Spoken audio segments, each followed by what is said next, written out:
নমস্কার, আমি doctor Arup Chakraborty, chairman কেন্ডেল Trust. Kendell Trust প্রান্তিক এবং পিছিয়ে পড়া মানুষের জন্য কাজ করে। আমরা মূলত তিনটে বিষয়ের উপরে কাজ করি: স্বাস্থ্য, জীবিকা এবং পরিবেশ। গবেষণা, প্রশিক্ষণ এবং বিভিন্ন প্রকল্পের মাধ্যমে গ্রামের মানুষ, শহরের মানুষ, স্বাস্থ্যকর্মীদের কর্মদক্ষতা বৃদ্ধির জন্য এবং সচেতনতা বৃদ্ধির জন্য কাজ করে থাকি। আসুন আমরা সবাই মিলে সম্মিলিতভাবে কেন্ডেলের সঙ্গে সহযোগিতা করি এবং উন্নয়নের পথে এগিয়ে যাই।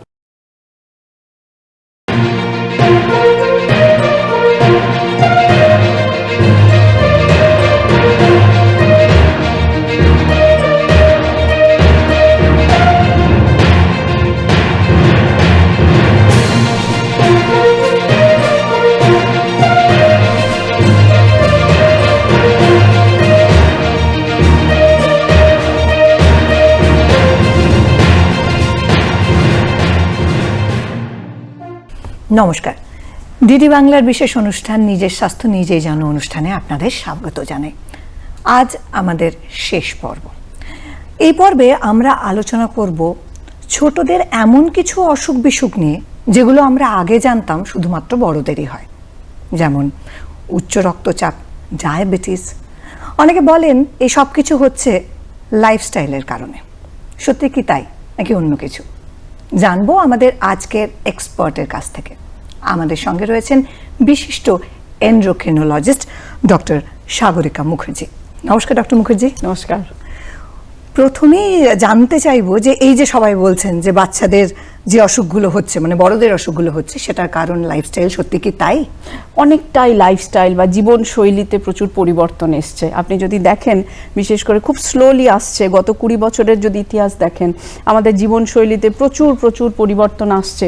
আর গত 10-12 বছর ধরে সেইটা খুব তাড়াতাড়ি বা র্যাপিডলি ইনক্রিজ করেছে, যেটার কারণে বাচ্চাদের এমন এমন সব অসুখ করছে, বা অসুখের ছাড়া এটা বলা যেতে পারে এমন এমন ডিসঅর্ডার হচ্ছে যেগুলো সাধারণত মিডল এজের পরে দেখা যেত, কিন্তু সেগুলো এখন বাচ্চাদেরও হচ্ছে। যেমন বাচ্চারা একটু বেশি মোটা হয়ে যাচ্ছে, বাচ্চাদের বা অ্যাডোলেসেন্টদের টাইপ 2 ডায়াবেটিস হচ্ছে, যেটা ইউজুয়ালি বড়দের আফটার মিডল এজ হতো, কিন্তু এখন বড়দেরও অনেক কম বয়সে হচ্ছে। ধরুন যারা 20s-এ, যারা 30s-এ, তাদের অবধি ধরা পড়ে যাচ্ছে। আর অ্যাডোলেসেন্টদের তো হচ্ছেই, ফ্যাটি লিভার ডিজিজ হচ্ছে। এই সব ধরনের নানাবিধ লাইফস্টাইল রিলেটেড প্রবলেম হচ্ছে। Pressure, high pressure, blood pressure হওয়া, হাই ইউরিক অ্যাসিড হওয়া, বা টিনেজ মেয়েদের পলিসিস্টিক ওভারি হওয়া, এইসব অনেকটাই লাইফস্টাইল রিলেটেড প্রবলেমসের জন্য হচ্ছে। তো আমরা প্রথমেই তাহলে জানতে চাইবো যে ভালো লাইফস্টাইল বা জীবন যাপন বলতে কি বুঝি? আচ্ছা, ভালো লাইফস্টাইল বা জীবনযাপন এমন হওয়া উচিত যেটা আপনাকে স্বাস্থ্যকে বজায় রাখবে, স্বাস্থ্যকে প্রিজার্ভ করবে, যাতে আপনি লং টার্ম ভালো থাকতে পারেন। তাহলে সেটার জন্য কি করতে হবে?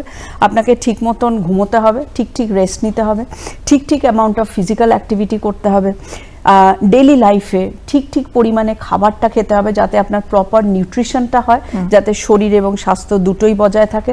তাহলে কি ট্রিট হবে না? হ্যাঁ, ওয়ান্স ইন আ ওয়াইল। আমরা যখন ছোট ছিলাম আমাদেরও তো ট্রিট থাকতো, কিন্তু ওয়ান্স ইন আ ওয়াইল, কিন্তু ডেলি ট্রিট বা প্রতি সপ্তাহে ট্রিটের দরকার নেই। তো এইরকম ভাবে জীবনযাপন করতে পারলে দেখবেন লং টার্ম খুব ভালো থাকা যাচ্ছে।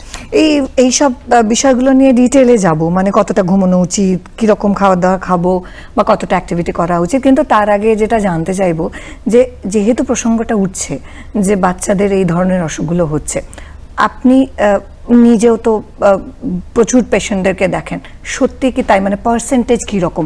এরকম কি হচ্ছে যে গ্রামে কম, শহরে বেশি, বা বিশেষ কোনো স্কুলের ধরনে বেশি, বা বাড়ির জীবনযাপনে বেশি?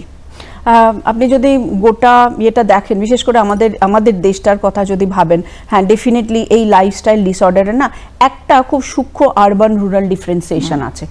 ইন জেনারেল সবারই কিন্তু এই জিনিসটা হচ্ছে, প্রকোপটা পড়ছে, কিন্তু আরবান রুরাল ডিফারেন্সিয়েশনটা একটা আছে।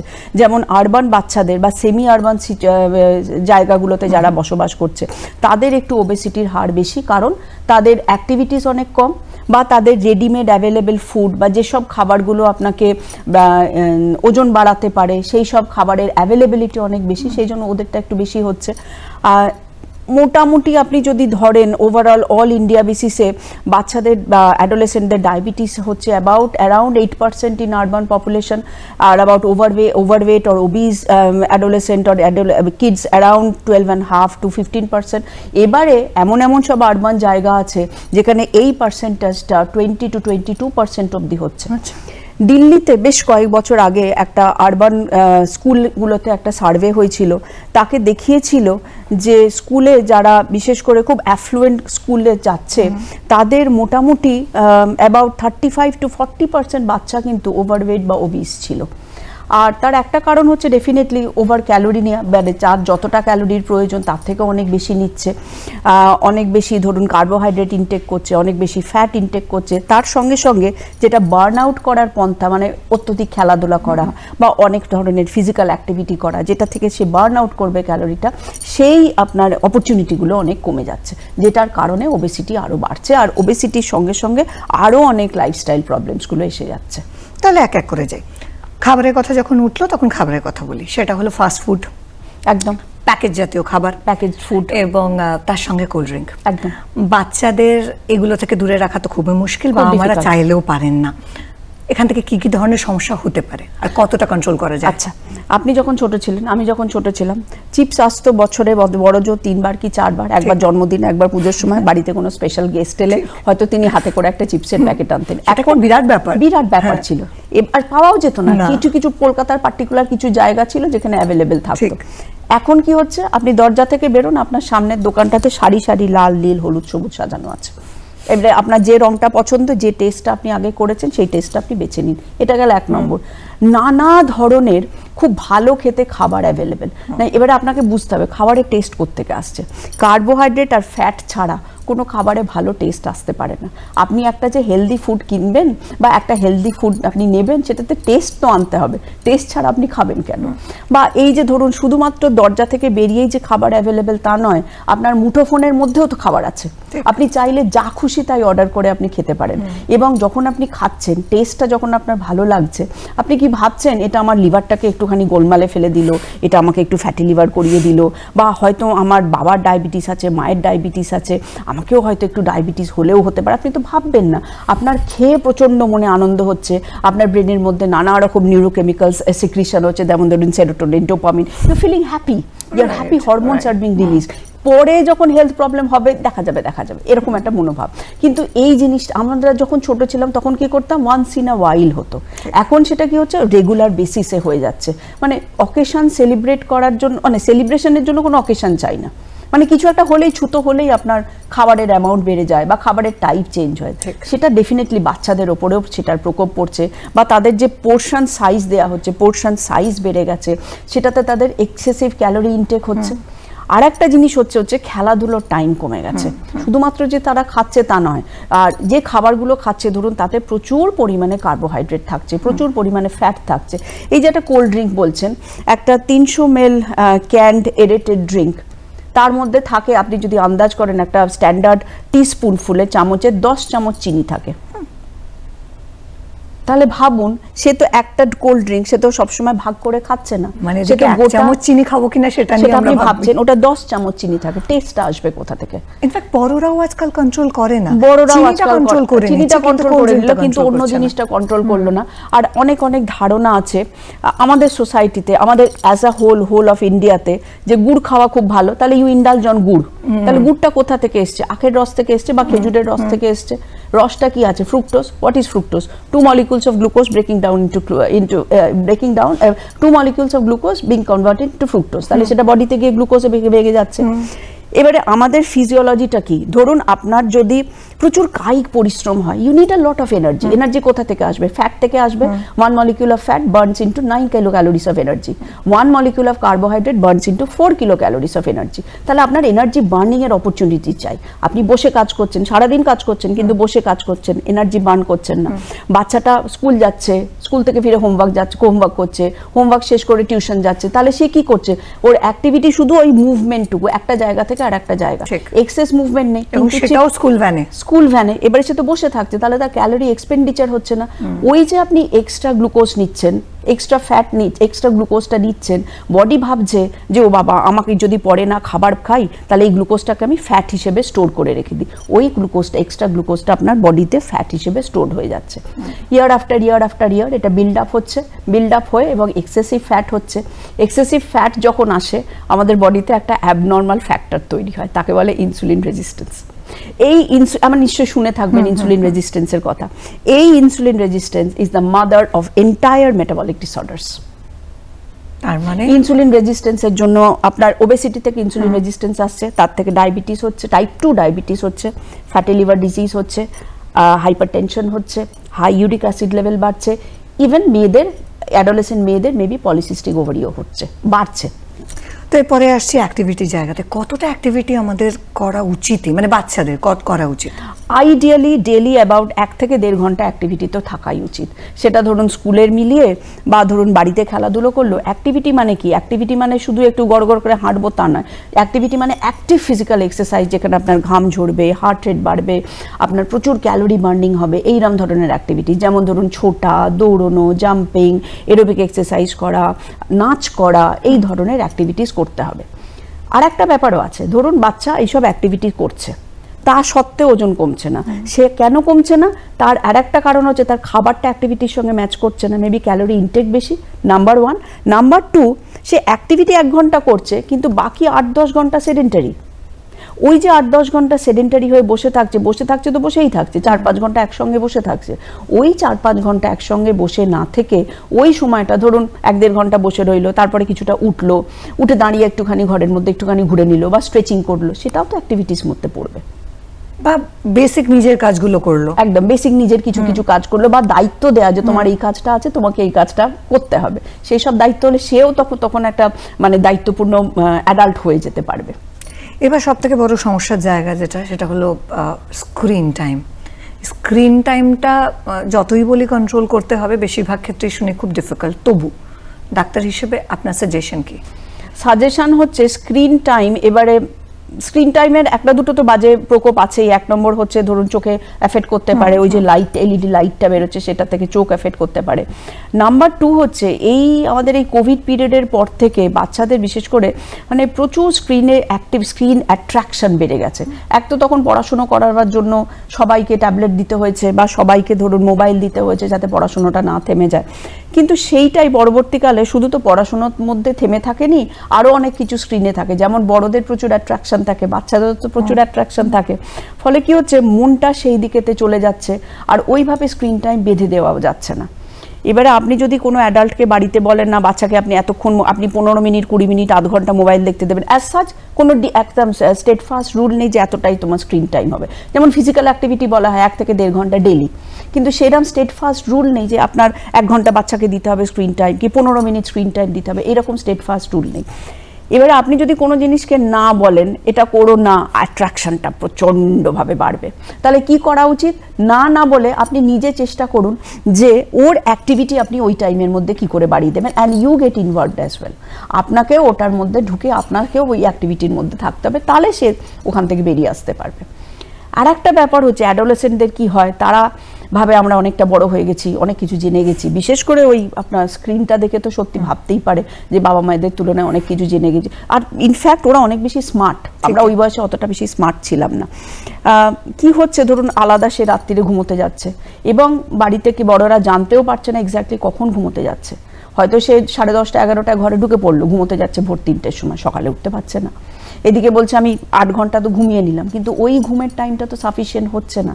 ধরুন আপনি রাত্রির বেলা 11:30 12টার মধ্যে যে আপনি ঘুমিয়ে পড়বেন, তারপরে ভোরবেলা 6টায় উঠবেন, এই সময়ের মধ্যে আপনার বডিতেও তো প্রচুর হরমোনাল চেঞ্জেস হয়। আমাদের বডিতে যে কিছু হরমোন সিক্রিশন হয়, মানে ধরুন রাতে সেগুলো বাড়ে, দিনের বেলা সেগুলো কমে যায়, আবার কিছু হরমোন আছে ভোরের দিকে সেগুলো বেড়ে যায়, রাতে তার প্রকোপ কমে যায়। সেখান থেকে আমাদের জেনারেলাইজড ওয়েলবিং বা ধরুন বডি মেনটেনেন্স হয়, বাচ্চাদের তো আরোই হয়, তাদের গ্রোথ হয়, তাদের ডেভেলপমেন্ট ডিপেন্ড করে।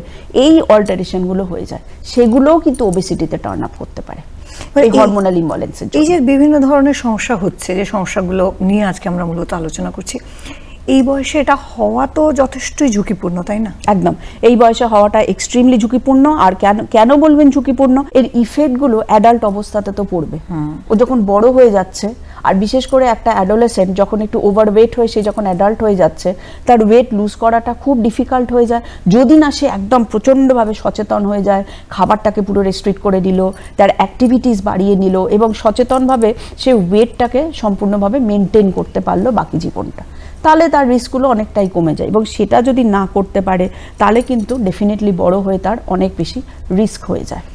বাচ্চার যে সমস্যা হয়েছে সেটা বড়রা কি করে বুঝবেন, বিশেষত অভিভাবকরা? এখন যদি সে ওবেস হয় সেটা তো দেখে বোঝা যাচ্ছে যে তার ওজন ক্রমশ বাড়ছে, কন্ট্রোলে থাকছে না, কিন্তু ডায়াবেটিস বা হাই ব্লাড প্রেশার বা হরমোনাল ইস্যুস, এইটা বাবা মা কি করে বুঝতে পারবেন? একটা হচ্ছে তাকে দেখে যে তার ওজন বেড়ে যাচ্ছে, এছাড়া না ইউজুয়ালি কোনো সিমটম হয় না। পোর্শন সাইজ, সে কতটা খাচ্ছে, এটা না বাবা মায়ের বোঝাটা খুব ডিফিকাল্ট, কারণ বুঝতেই পাচ্ছেন বাবা মারা মানে বাবা মা হিসেবে সব কম খাচ্ছে, কম, বিশেষ করে মায়েরা তো সবসময় ভাবে যে ভীষণই কম খাচ্ছে, আর একটু খাবারের পরিমাণটা বাড়ালে বরং ভালো হয়, ভাত খাওয়াটা ভীষণ কমে গেছে। এইটা একটা বদ্ধমূল ধারণা। একটা গল্প বলি, বেশ কিছু বছর আগে এক ভদ্রমহিলা আমার কাছে আসেন বিহার থেকে 2 মেয়েকে নিয়ে।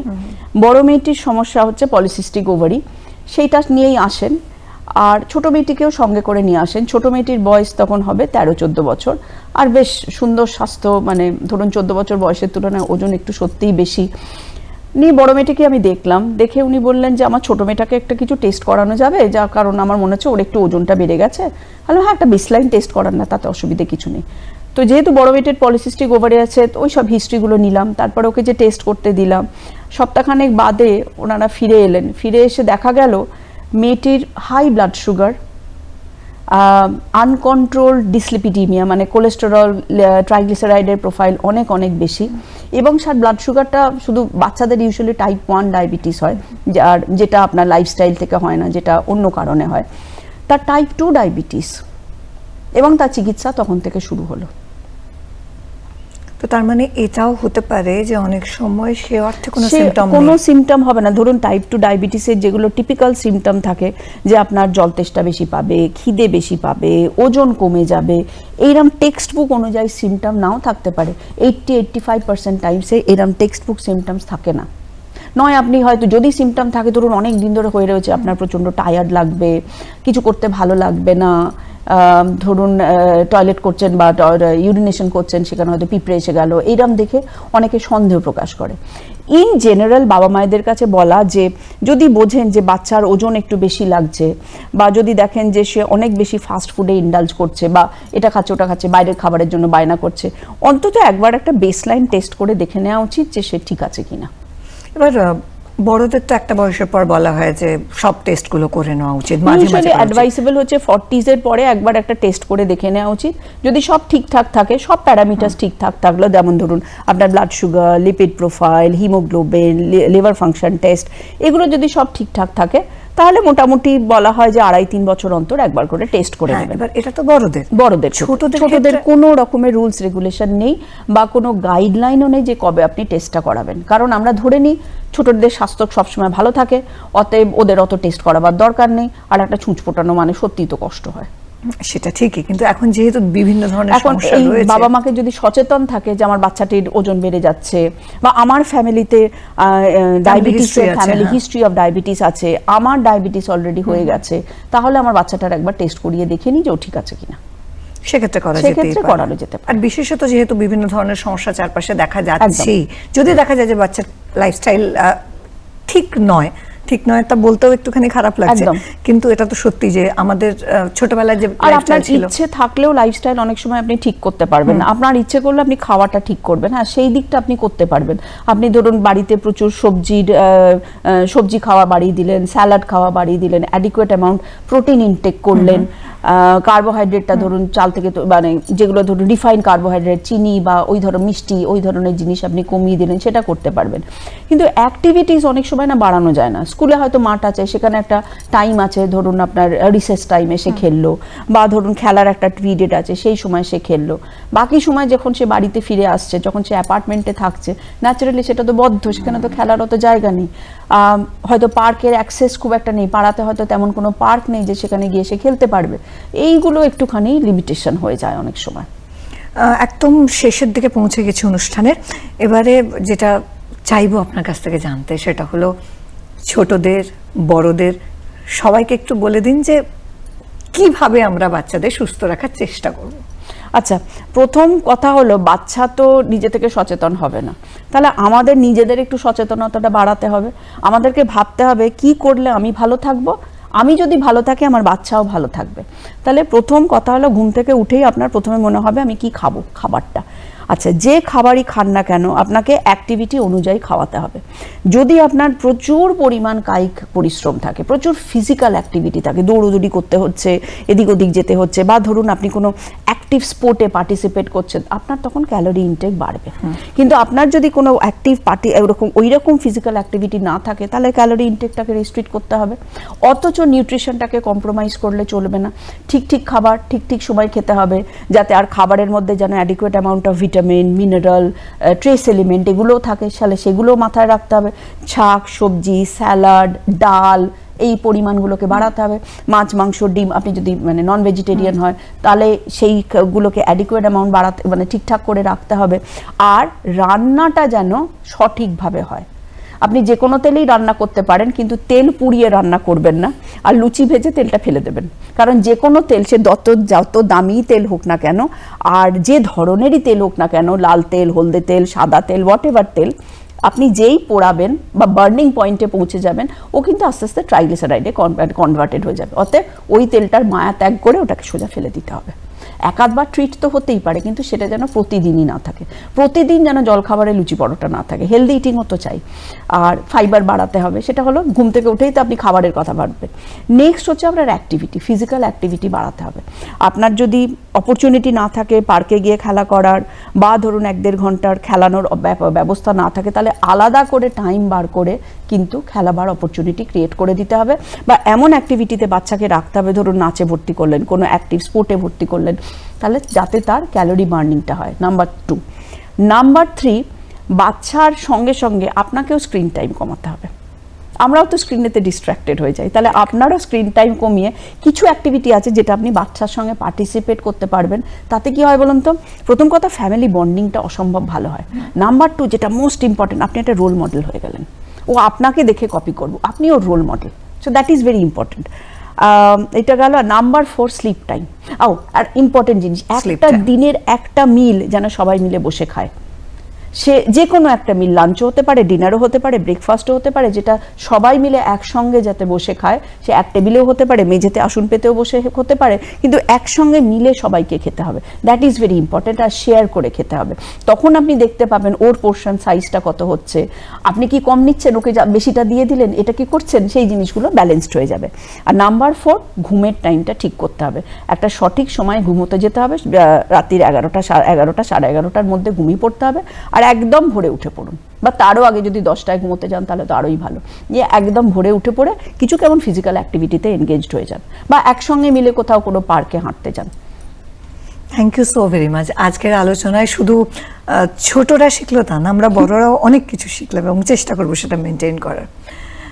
নিজের স্বাস্থ্য নিজেই জানো অনুষ্ঠানের আজকে শেষ পর্ব, এবং শেষ পর্বে সত্যিই আমরা যেটা জানলাম সেটা খুবই গুরুত্বপূর্ণ, শুধুমাত্র ছোটদের জন্য নয়, বড়দের জন্য। সেটা হলো লাইফস্টাইল মডিফিকেশন। এই অনুষ্ঠানের মাধ্যমে আপনারা কতটা উপকৃত হয়েছেন সেটা যদি আমাদের জানান খুব ভালো হয়। আশা করি আমাদের এই প্রয়াস আপনাদের ভালো লেগেছে। সবাই খুব ভালো থাকবেন, সুস্থ থাকবেন। নমস্কার। নমস্কার, আমি doctor Arup Chakraborty, chairman কেন্ডেল trust. আমরা একটি স্বেচ্ছাসেবী সংগঠন। আমরা প্রান্তিক এবং পিছিয়ে পড়া মানুষের জন্য কাজ করছি। কেন্ডেল নামটির মধ্যেই লুকিয়ে আছে আমাদের কর্মপদ্ধতি। আমরা ছোট্ট কোনো প্রকল্প নিয়ে কাজ করি, সাফল্যের খতিয়ান করি এবং পরবর্তীকালে বৃহত্তর পরিবেশে তা প্রয়োগ করি। আমরা মূলত 3টি বিষয়ের উপরে এই মুহূর্তে কাজ করছি: স্বাস্থ্য, পরিবেশ এবং জীবিকা। এই মুহূর্তে আমরা শিশু, কিশোর কিশোরীদের নিয়ে কাজ করে চলেছি। আসুন আমরা সবাই মিলে কেন্ডেল ট্রাস্টের সঙ্গে সহযোগিতা করি এবং উন্নয়নের পথে এগিয়ে যাই। নমস্কার।